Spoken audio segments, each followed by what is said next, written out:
लेकिन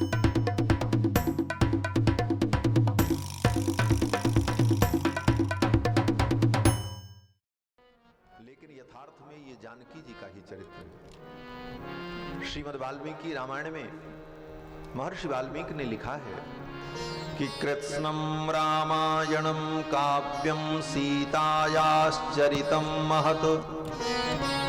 कृत्स्नम रामायणम काव्यम, ये संपूर्ण रामायण काव्य क्या है? बोले सीतायाश्चरितम महत, ये सीता जी का महान चरित्र है।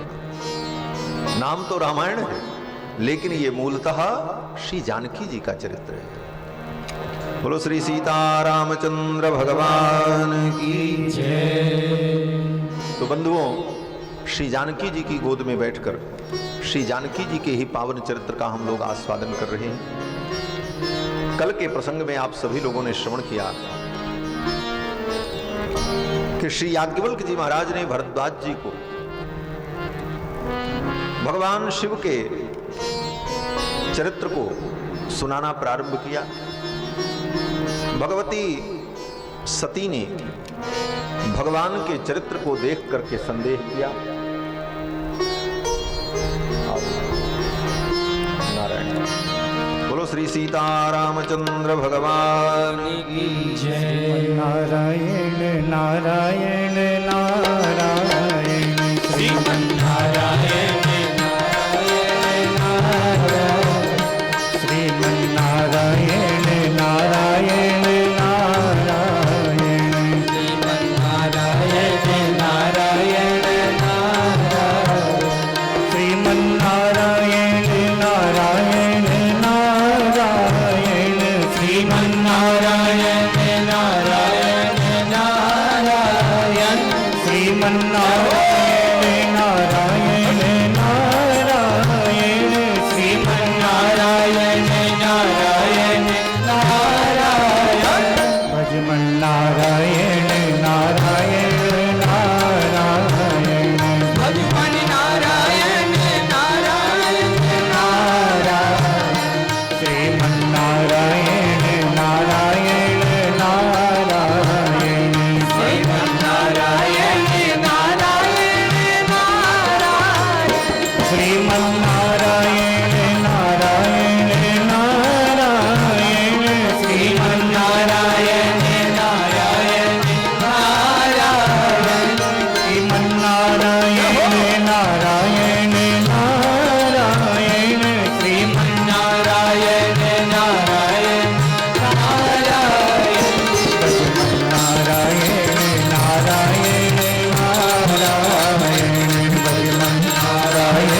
नारायण नारायण नारायण श्रीमन्नारायण नारायण नारायण श्रीमन्नारायण नारायण बोलो श्री लक्ष्मी नारायण भगवान की जय। हमारे परम सुहित श्री गोविंद बाबू लोहिया हैदराबाद, जो कि हमारे आश्रम के मैनेजिंग ट्रस्टी भी हैं, आप पधारे। और उनके साथ में श्री नरेंद्र शर्मा जी कानपुर, जो तिरंगा अगरबत्ती फैक्ट्री के मालिक हैं और इनका बड़ा लंबा कारोबार है। सबका स्वागत है, सबके लिए मंगल कामना। तो मैं निवेदन कर रहा था कि कल के प्रसंग में आप सभी लोगों ने श्रवण किया कि भगवती सती के मन में भगवान के चरित्र को देख करके भ्रम उत्पन्न हुआ और भ्रमवश सती जी भगवान की परीक्षा लेने चली गई। बंधुओं, भगवान की परीक्षा नहीं लेनी चाहिए, भगवान की प्रतीक्षा करनी चाहिए। लेकिन जीव अपने ज्ञानाभिमान के कारण भगवान की परीक्षा लेता है, और ये परीक्षा बड़ी विपरीत है। परीक्षा तो व्यक्ति भगवान की लेता, फेल स्वयं हो जाता है।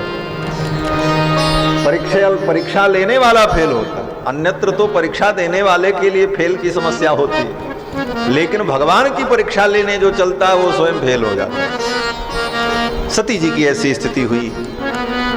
इनके इस आचरण को देखकर भगवान शिव ने संकल्प कर लिया। शिव संकल्प कीन मन माही। शिव जी ने संकल्प किया कि अब इस शरीर से सती जी से मैं प्रेम नहीं कर सकता। और सती जी को जब ये बातें पता चली तो सती जी को बड़ा क्लेश हुआ।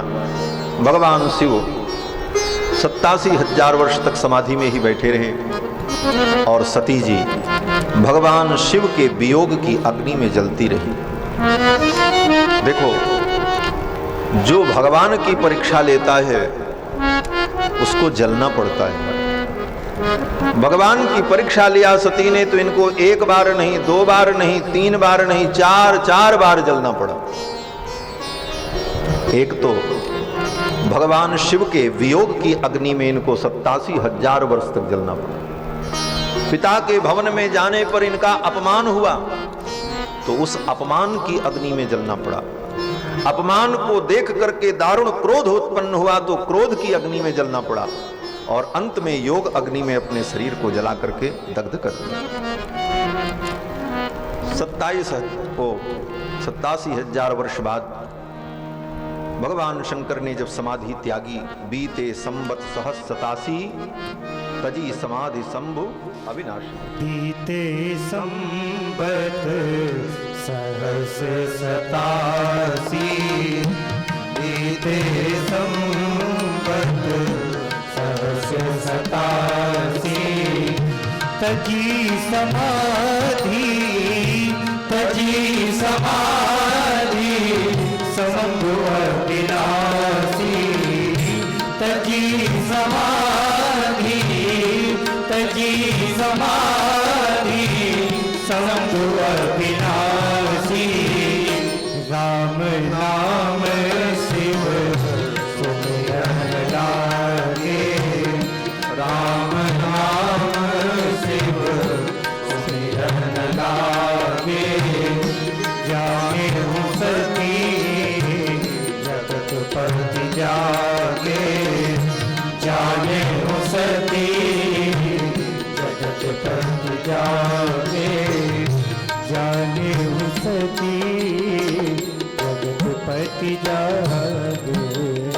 भगवान शिव समाधि से उठे। समाधि से उठते ही राम नाम का स्मरण किया, राम नाम शिव सुमिरन लागे।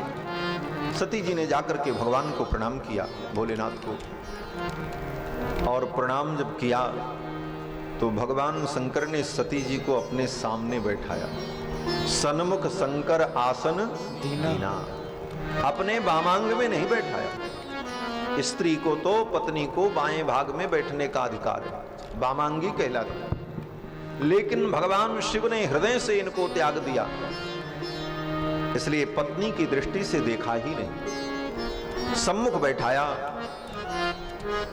और भगवान शिव सोचने लगे कि कहीं ये पूछने लग जाएंगी कि आपने कौन सी प्रतिज्ञा की, क्यों हमारा आपने त्याग किया, अब मैं क्या प्रायश्चित करूं, इसका निराकरण कैसे हो।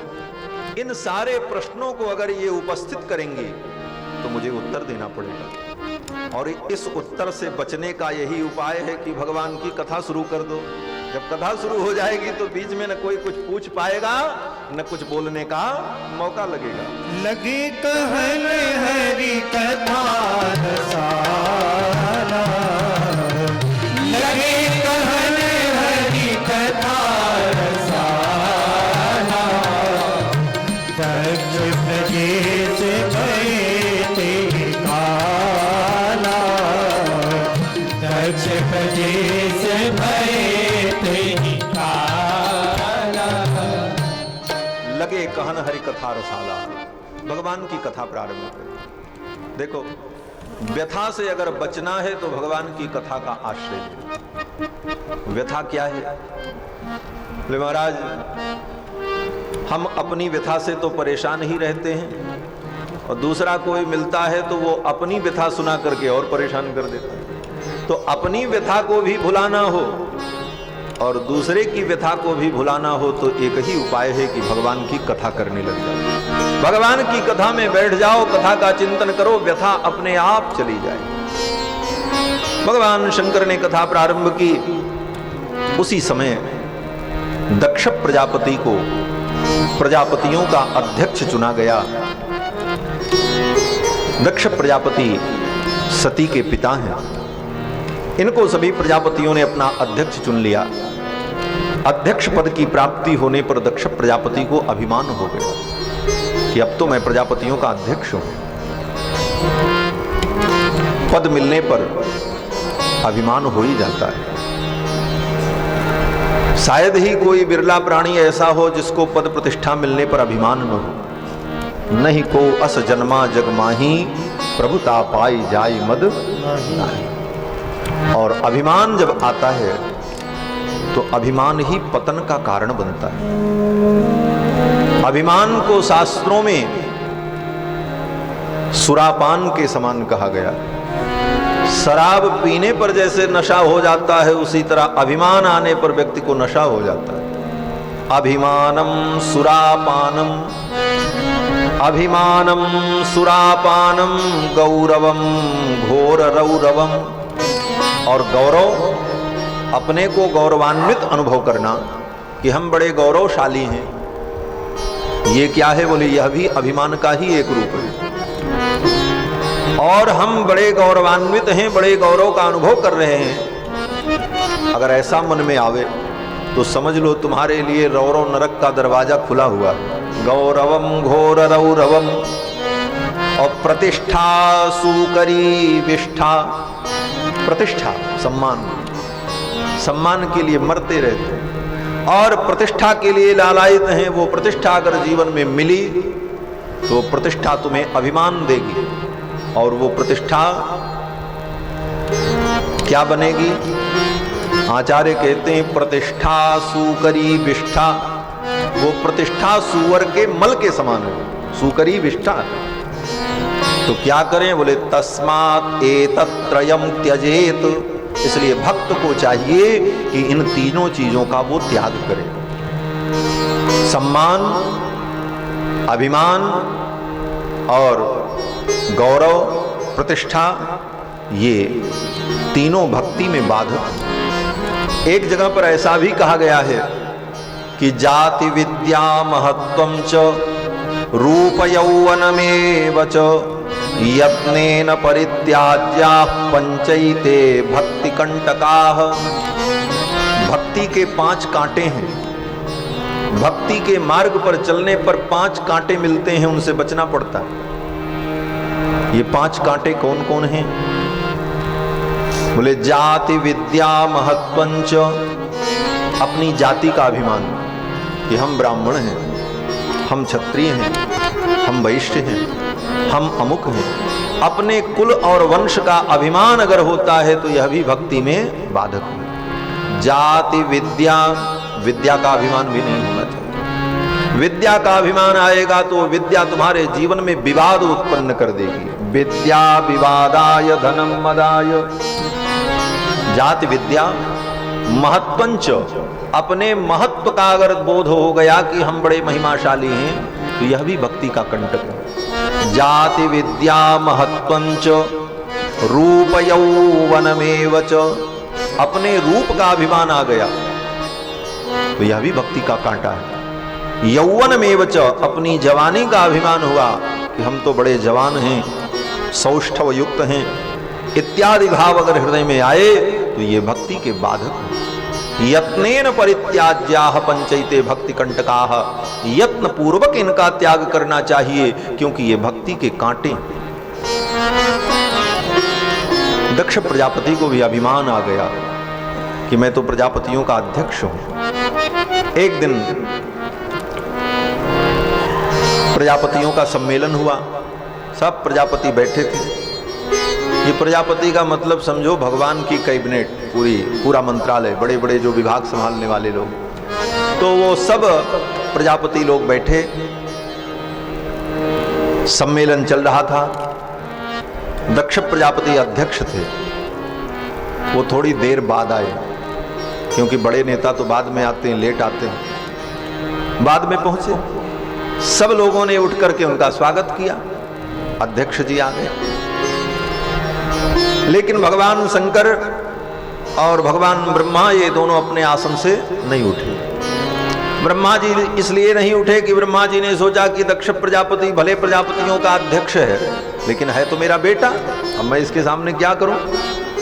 बैठे रहे ब्रह्मा जी। और भगवान शंकर बोले भगवान शंकर तो अपने प्रभु श्री राम का चिंतन करते रहते हैं, भगवत भाव में वो डूबे हुए थे, इसलिए भगवान शंकर को पता नहीं चला कि कब दक्ष प्रजापति आए। वो भी बैठे रह गए। दक्ष प्रजापति आए, सभा प्रारंभ हुई। सभा प्रारंभ होते ही सर्वप्रथम दक्ष प्रजापति ने यही कहा कि जब प्रजापति लोग ही नियम का पालन नहीं करेंगे तो प्रजा से कैसे आशा की जा सकती है। लोगों ने कहा क्या हुआ? दक्ष प्रजापति ने कहा देखो इस शंकर को मेरे आने पर उठ करके इसने मेरा सम्मान नहीं किया, कितना अभिमानी है, मेरा उपकार भी नहीं मानता। लोगों ने कहा क्या उपकार आपने किया है? दक्ष प्रजापति ने कहा कि ये उपकार मैंने कम किया कि अपनी बेटी का ब्याह कर दिया इनके साथ, नहीं तो कौन पूछता। अघोरी, चिता की भस्म लगाने वाला, चिता भस्मो लेपह, हड्डियों की माला पहनने वाला, मैंने अपनी बेटी का ब्याह कर दिया, नहीं तो कौन पूछता। और कहा मेरी बेटी इतनी सुंदर, कथम मृगसावाख्या पाणिम मरकटलोचन, कहा मेरी बेटी मृगसावाक्षी मृगनयनी, और कहा ये बंदरों जैसी आंख वाला मरकट लोचना। मैंने अपनी बेटी का ब्याह कर दिया तो घर बस गया, नहीं तो कौन पूछता। ऐसा कहकर के दक्ष प्रजापति ने भगवान शिव का अपमान किया। भगवान शिव कुछ नहीं बोले। दक्ष प्रजापति ने शाप दे दिया, जाओ देवताओं के साथ बैठ करके तुम्हें आहुति नहीं मिलेगी, यज्ञ में आहुति तुम्हें प्राप्त नहीं होगी। भगवान शंकर ने शाप को स्वीकार कर लिया, लेकिन शंकर जी के गणों को अच्छा नहीं लगा। शंकर जी के गणों ने दक्ष प्रजापति को शाप दे दिया। मेरे स्वामी को तू शाप देता है, जा तू तत्व ज्ञान से विमुख हो जा, तेरा तत्व ज्ञान नष्ट हो जाए। भगवान शंकर के गणों ने दक्ष प्रजापति को शाप दे दिया। दक्ष प्रजापति के गणों ने भगवान शंकर के गणों को शाप दिया। फिर शंकर जी के गणों ने दक्ष प्रजापति के गणों को शाप दिया। इस प्रकार उत्तर प्रति उत्तर जब होने लगा तब भगवान शंकर ने देखा यहां रुकना ठीक नहीं है, चलना चाहिए। भगवान भोलेनाथ वहां से चल पड़े, उनके गण लोग भी उनके साथ चले गए। भगवान शंकर ने तो इस घटना को भुला दिया, भूल गए। यही साधुता है, यही सज्जनता है। सज्जनता और साधुता क्या है? बोले जीवन में कोई ऐसी घटना हो जाए, किसी से वाद विवाद भी हो जाए, तो फिर बात को वहीं छोड़ देना चाहिए, उसे भुला देना चाहिए, उसे बांध करके अपने हृदय में नहीं रखना चाहिए। हमारे पूज्य स्वामी जी महाराज कहा करते थे कि साधु को बद्ध बैर नहीं रखना चाहिए। कोई बात हो गई, कह लिया, सुन लिया, खत्म किया, और उसको गांठ बांध करके रखे रहे, बोले वो कैंसर बन जाएगा। शरीर में कोई गांठ पड़ती है तो कैंसर बन जाती है। उसी प्रकार शत्रुता की उस गांठ को अगर रखे रहोगे तो आगे चल करके वो कैंसर बन करके विस्फोट करेगा, बड़ा भयानक विस्फोट होगा। इसलिए साधु को, भगवत भक्त को, वैष्णव को बद्ध बैर नहीं रखना चाहिए। भगवान शिव तो परम भागवत हैं, शिवम महाभागवतम नमामि वैष्णवानाम यथा शंभु। भगवान शिव से बड़ा वैष्णव कौन होगा, भक्त कौन होगा? बोले वैष्णव किसे कहते हैं?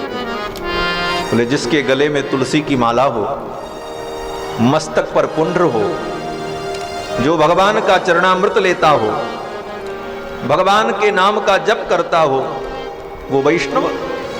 और भगवान भोलेनाथ बोले ये तो महावैष्णव है महाराज। हस्ते च माला, भोले बाबा के हाथ में हमेशा माला रहती है, भगवान का नाम जपते रहते। हस्ते च माला हृदय राम तत्वम, और हृदय में राम तत्व विराजमान रहता है। हस्ते च माला हृदय राम तत्वम, जिह्वाग्रभागे बलराम मंत्रम, और जिह्वा के अग्रभाग पर भगवान श्री राम का पवित्र नाम, पवित्र मंत्र उच्चरित होता रहता। यन्मस्तके राघव पाद तीर्थम, और मस्तक पर भगवान के पाद तीर्थ को भोले बाबा धारण करते हैं। पाद तीर्थ माने चरणामृत। हम लोग चरणामृत लेते हैं तो चरणामृत लेने के बाद जो हाथ में थोड़ा बहुत लगा रह जाता है उसको सिर पे लगा लेते हैं, सिरसा धारयाम में हम। और भोले बाबा तो नित्य गंगा जल को, गंगा जी को अपने मस्तक पर धारण करते हैं। गंगा जी कौन है? भगवान का चरणामृत है। यन्मस्तके राघव पाद तीर्थम शिवम महाभागवतम नमामि। ऐसे महाभागवत भगवान शिव, इन्होंने उस भाव को, उस घटना को वहीं बुला दिया और कैलाश चले आए। लेकिन दक्ष प्रजापति के हृदय में वो भाव बना रहा कि शिव ने मेरा अपमान किया, इस अपमान का मैं बदला लूंगा। और दक्ष प्रजापति ने भगवान शिव को अपमानित करने के लिए एक यज्ञ का आयोजन किया। वाजपेय नाम के यज्ञ का आयोजन किया। उस यज्ञ में सभी देवताओं को निमंत्रण दिया,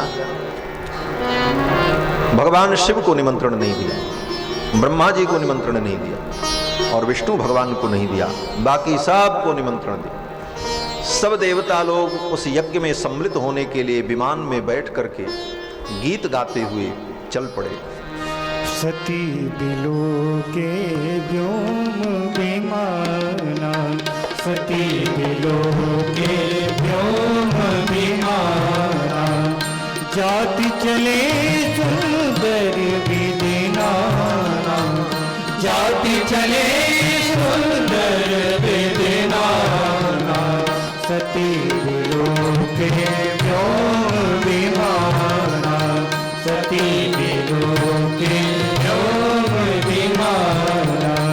सुर सुंदरी करई करगाना, सुर सुंदरी करई करगाना, सुनत श्रवण छूटहि मुनि ध्याना, सुनत श्रवण छूटहि मुनि ध्याना, पूज्यो तब शिव कहु बखानी, पूज्यो तब शिव कहु बखानी, पिता जग सुन कछु हरसानी, पिता जग सुन कछु हरसानी, सती लोके व्योम विमाना, सती लोके व्योम विमाना।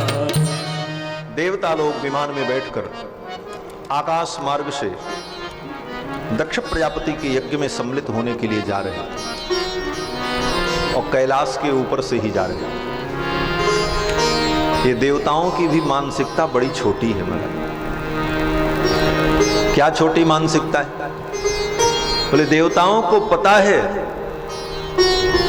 कि शिव जी को निमंत्रण नहीं गया है, तो शिव जी को मानो चिढ़ाने के लिए कैलाश के ऊपर से जा रहे हैं कि इनको पता तो चले कि हमको निमंत्रण मिला और इनको नहीं मिला, जबकि इनके खास रिश्तेदार हैं, इनके ससुर जी हैं, इनको ही निमंत्रण नहीं आया और हमको देखो निमंत्रण आया। ऐसी छोटी मानसिकता के कारण देवता लोग कैलाश के ऊपर से ही जा रहे थे।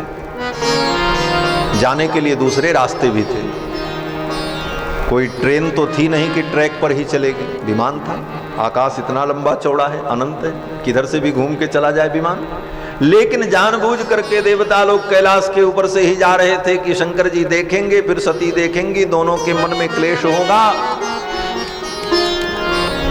और देवता लोग जब विमान से जा रहे थे तो अब दूसरी बात देखो, कितनी छोटी मानसिकता है। चलो कोई बात नहीं, कैलाश के ऊपर से ही जा रहे हो तो चुपचाप निकल जाओ। लेकिन नहीं, जब कैलाश के ऊपर पहुंचे तो और जोर जोर से गीत गाने लगे कि जो न सुन रहा हो वो भी सुन ले, जान जाए कि ये लोग यज्ञ में जा रहे हैं। सुर सुंदरी करहि कल गाना, सुनत श्रवण छूटहि मुनि ध्याना। सती जी बैठी थी, भगवान शंकर कथा सुना रहे थे। सती जी ने देखा विमान को, सती बिलो के व्योम विमाना, चले जात चले सुंदर विधि नाना। सती जी ने भोलेनाथ से पूछा, नाथ ये विमान कहाँ जा रहे हैं? भगवान शंकर ने कहा, देवी कथा सुनो, विमान कहाँ जा रहे हैं जाने दो, ये तो आकाश है, कितने विमान आएंगे कितने विमान जाएंगे, आप तो कथा सुनो। सती जी ने कहा, नहीं महाराज बताओ ये विमान कहाँ जा रहे हैं, मेरे मन में कुतूहल हो रहा। भोलेनाथ ने कहा, देवी कथा में विघ्न मत करो, आप तो कथा सुनो, विमान जाने दो। लेकिन सती जी नहीं मानी। सती जी ने कहा नहीं, बताओ ये विमान कहाँ जा रहा है। भगवान भोलेनाथ जान गए कि कथा छोड़ करके इनका मन विमान में गया है, अब निश्चित रूप से इनका अपमान होगा और उसका परिणाम बड़ा भयानक। भगवान की कथा में जो विघ्न करता है उसको ब्रह्म हत्या का पाप लगता है। हमारा निद्रा भंगो कथा छेद दंपत्यो प्रीति भेदनम। कौशिकी संहिता में कहते हैं कि निद्रा भंगो कथा छेद। अगर कोई व्यक्ति बड़ी गहरी निद्रा में सो रहा हो तो उसको जगाना नहीं चाहिए। अगर जगा दे तो ब्रह्म हत्या का ही दोष लगता है। इतने आराम से व्यक्ति सो रहा है, आनंद का अनुभव कर रहा है और जा करके जगा दिया, बड़ा कष्ट होता है। तो जगाने वाले को ब्रह्म हत्या का ही पाप लगता है। निद्रा भंगो, बोले महाराज काम करने वाले को न जगावे तब काम कैसे होगा? बोले इसके लिए भी बड़े सब नियम हैं। देखो किस दृष्टि से हम देख रहे हैं इसका महत्व। कुछ लोग ऐसे होते हैं जो सोते रहें तो उनको जगा देना चाहिए, और कुछ लोग ऐसे होते हैं कि वो सोते रहें तो उनको नहीं जगाना चाहिए। कोई व्यक्ति थका मांदा हो, सो रहा हो, विश्राम कर रहा हो तो उसे नहीं जगाना। मूर्ख व्यक्ति सो रहा है तो उसको भी नहीं जगाना चाहिए। क्यों? बोले उठेगा तो परेशानी करेगा।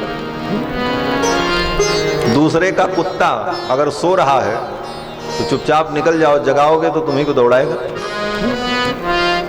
परस्वानम च मूर्खम च सप्त सुप्तान न प्रमोदयेत। अगर ये सो रहे हो तो उनको जगाओ मत। और विद्यार्थी प्रतिहारी च, योगी हो, साधक हो, विद्यार्थी हो, पहरेदार हो, अगर ये सो रहे हो तो इनको जगा देना चाहिए। क्यों? बोले ये अपने कार्य से विचलित हो जाएंगे अगर सोते रहे।